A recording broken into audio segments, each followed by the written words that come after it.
என்ன மச்சா நேற்று எங்கே போனேன்? எங்கனும் போகலாம் மச்சா, வீட்டில் தூங்கிட்டே இருந்தேன்.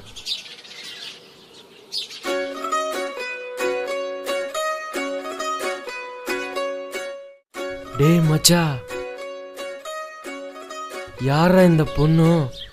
சூப்பரா இருக்கீங்க.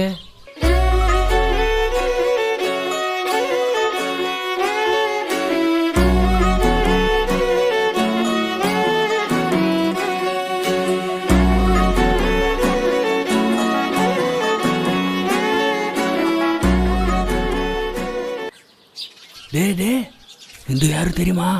పక్కత ఊరి రామాంజి తంగచ్చి తెలుగు వాళ్ళు. వాళ్ళు ఒకరి జోలికి పోరు, వాళ్ళ జోలికి వస్తే వదిలిపెట్టరు, అంతేగా? తెలుసుగా పా. రే ఈ ఊర్లో ఎక్కడైనా ఎత్తుకుతావురా? చెప్పాను కదా వాళ్ళు తెలుగు వాళ్ళని. ఇప్పుడు ఏమంటావు? అమ్మాయి